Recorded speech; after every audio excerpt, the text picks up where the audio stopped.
students, hope you are going through the chapter also and listening the video what has been prepared for you. In the past couple of days, I had been noticing that some of you are submitting your worksheet or homework late, and always there is a statement that due to network problem I am unable to submit my work. This you have to consult with your class teacher, because attendance your regarding attendance class teachers are taking care of, and by networking error, if you are unable to submit, so you can directly write to your class teacher, because they are supposed to maintain your attendance of various subject.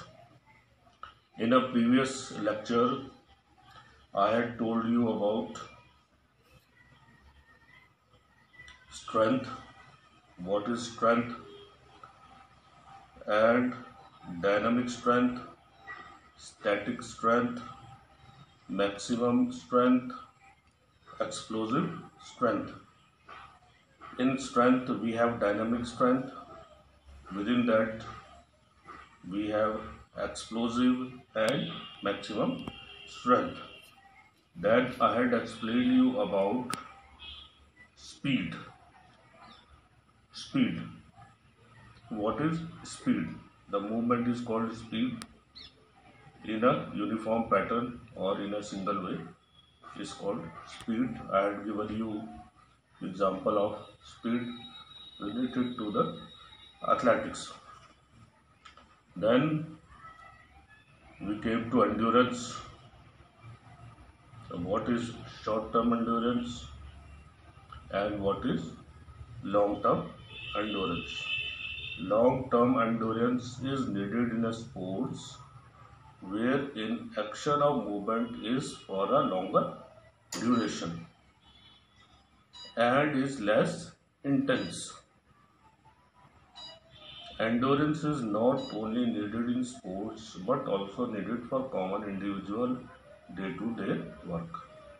I had already explained you and given you example.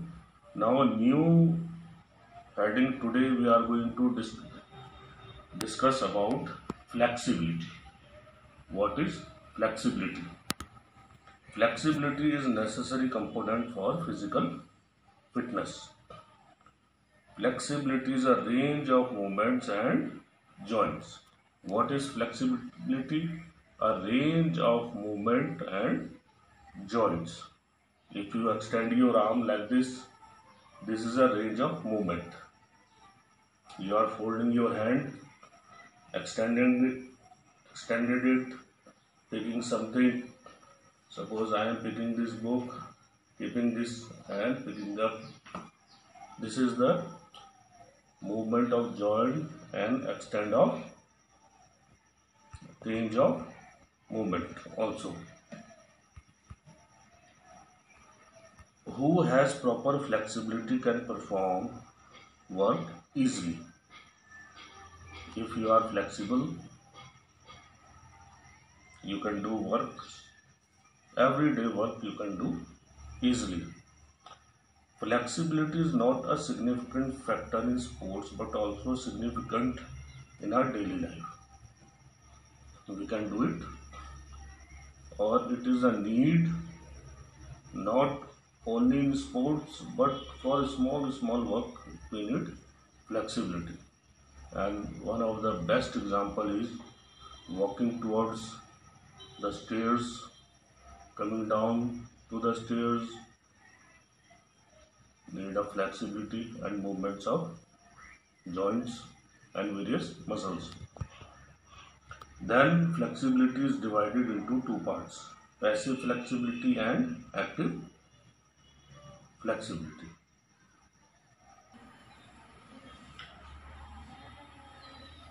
flexibility is divided into flexibility have two parts: passive flexibility and active flexibility.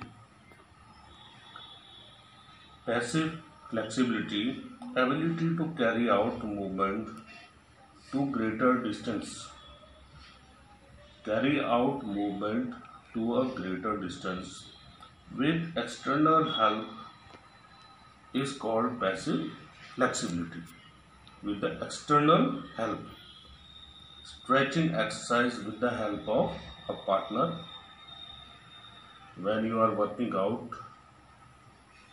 doing a stretching exercise, those who play volleyball or those who are in a school team, they know very well what is stretching exercise. With a partner, they are stretching their legs or pulling out, doing the stretching workout, and with the external help is called passive flexibility. Passive flexibility is more than active flexibility. It is a foundation for active flexibility also. Active flexibility is ability to carry out movement to a longer distance without any external help. In previous we had taken help, and one of the example is stretching with the help of a partner. And in active flexibility we do not need any partner, we can do by ourselves to stretch without the help of a partner.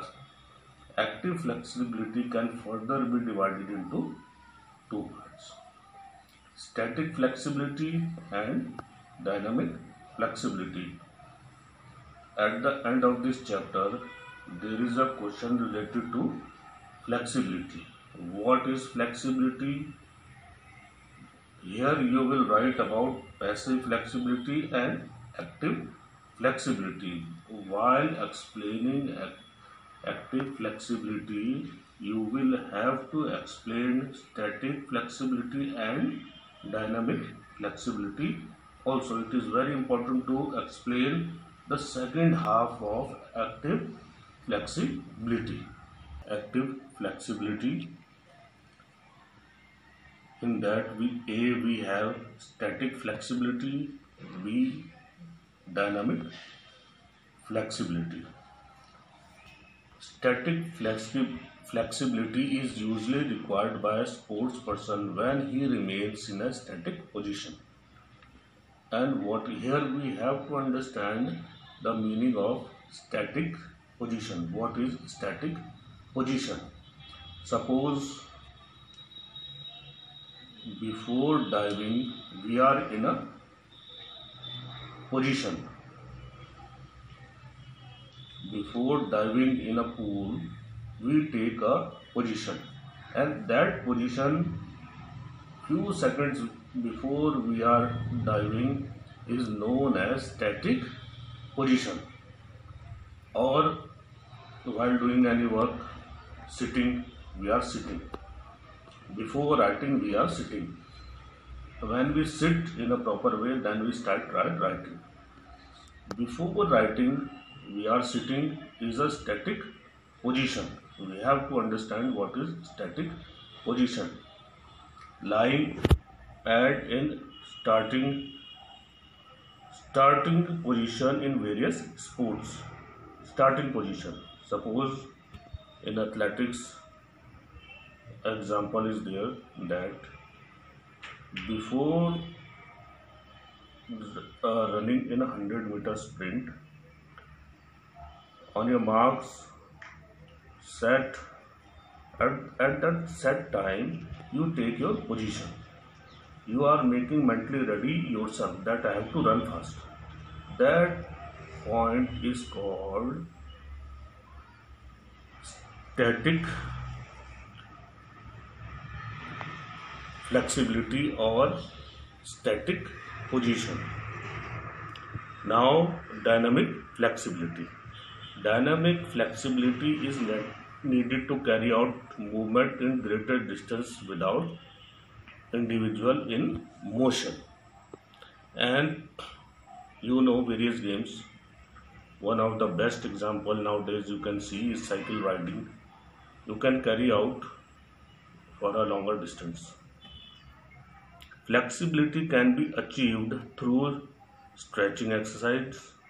Before performing stretching exercise, one should get jogging or slow running. That means you have to slightly warming up yourself. You have to warm up yourself also to get the maximum what we are trying to do. Now we have coordinated abilities. Coordinative abilities in which we are coordinating with so many things. Coordinating with our mind, coordinating with our system, coordinating with our muscles, range of movements, we are coordinating many things. Coordinative abilities. I had recently give you my views. Before 1980, speed, strength, flexibility, endurance and agility were considered the main component of physical fitness. But after that, the term agility changed into coordinative abilities. The term agility was discontinued because it not clearly defined and there was no unanimity and explanation its meaning that agility is not clear. Coordinative abilities mainly depends on central nervous system. We have to understand because with the help of central nervous system we are many things coordinating many things and we are coordinating with our brain, with our muscles and bones, the range of movements of our bones also. Our accuracy, rhythm, flow and constancy depend on our coordinative abilities. What thing in which we are dependent? Our accuracy. Accuracy come with the range of movement. This is the range of movement. I am picking up this pen and keeping here. This is the range of movement and how accurate it is. If that is not accurate, you will feel pain in your muscles and you are unable to pick it up. Coordinative abilities can be improved if carrying out correct movements. We should avoid incorrect movements while playing various games and sports. We have to understand that is from our nervous system. With the help of nervous system, we can include the range of movements and make our movements in better in sports and games.